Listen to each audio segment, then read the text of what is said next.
This chart shows Bitcoin's price action leading up to October 2025, when the price peaked at over $126,000. Market sentiment was wildly optimistic. The narrative was simple. The April 2024 halving cut the supply of new coins in half, and the built-in mechanics of the 4-year cycle were working perfectly. Then, the reality of June 2026 set in. Bitcoin plummeted to $67,000, a massive 47% drawdown from its high.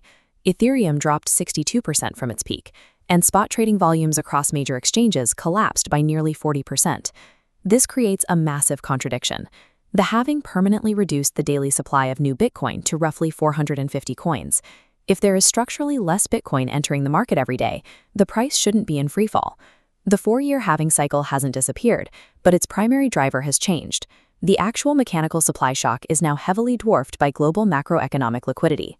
Money supply, dollar strengths, and institutional exchange-traded fund flows dictate where the crypto market goes next. Right now, 3 specific active macroeconomic pressures are choking off that global liquidity. These external factors are effectively holding the entire digital asset market hostage. The first pressure point started with the 2026 Iran war. This conflict triggered the closure of the Strait of Hormuz, an essential waterway that handles roughly 20% of the global oil supply. Blocking that strait removed a massive amount of energy from the market, causing Brent crude oil to spike from $80 a barrel in early March to $100 by late April. That sudden energy shock bled directly into consumer prices, driving April's headline inflation up to 3.8%. With inflation running hot and sticky, the Federal Reserve lost its room to cut interest rates. Instead, the central bank was forced to maintain a tight monetary policy, holding its target rate at a hawkish 3.50 to 3.75%. High interest rates mean higher yields on safe assets like government bonds.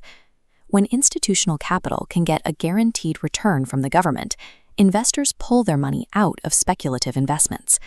Because crypto is the highest beta risk asset, meaning it's the most sensitive to broader market swings, it suffers the most when global liquidity tightens.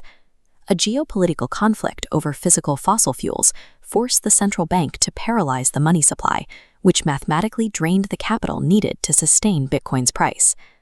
The second pressure point comes from the traditional equity markets. Over $3.6 trillion in combined target valuations are hitting the public markets in 2026 through mega IPOs, led by tech giants like SpaceX, OpenAI, and Anthropic. These 3 companies alone are demanding over $200 billion from public markets. Institutional portfolio managers have strict risk budgets. To free up the cash required to buy into these pure-play AI and aerospace companies, they have to sell off their existing high-risk assets. This visualization maps the direct symptom of that capital rotation. In a single week in June 2026, institutional investors pulled $3.4 billion directly out of spot Bitcoin ETFs to fund their transition into the new tech IPOs. This new market dynamic created a highly asymmetric correlation with the Nasdaq. Right now, Bitcoin tightly tracks major tech stock sell-offs, but completely fails to follow along when those same tech stocks rally. The massive influx of institutional capital through ETFs was the primary catalyst for the October 2025 peak.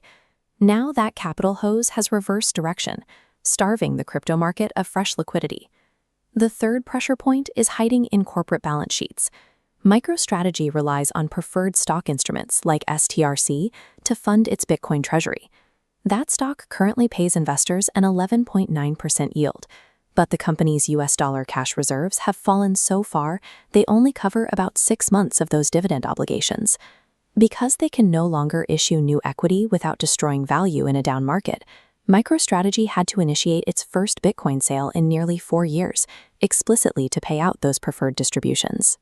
A similar credit risk exists across the Bitcoin mining industry. To survive the margin crush of the halving, miners adopted the mullet data center strategy. They sign stable, high-margin AI computing contracts in the front and use interruptible Bitcoin mining in the back to monetize their spare power. The issue is the capital required to build out AI infrastructure. Transitioning a mining facility to handle AI workloads costs between $8 and $15 million per megawatt. To afford this, miners are taking on billions of dollars in convertible debt and senior notes. These companies are making massive bets on the assumption that AI computing demand will remain permanently high. If hyperscaler demand slows down and the AI infrastructure build-out cools off, these highly leveraged mining operators will not generate the revenue needed to service their new debt. This creates a dangerous credit situation.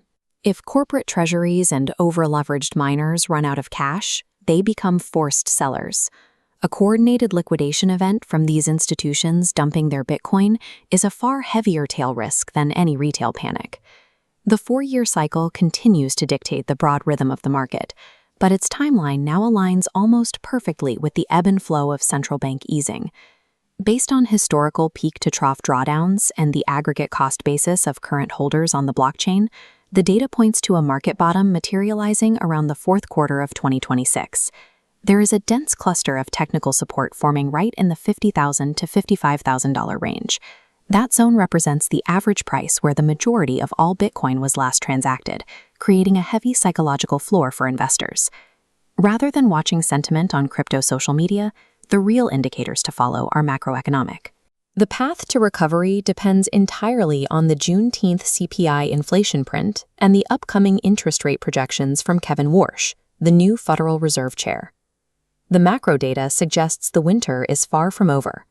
So, are you actively dollar cost averaging at these levels, or are you holding your cash to see if we hit that $55,000 bottom? Let me know in the comments.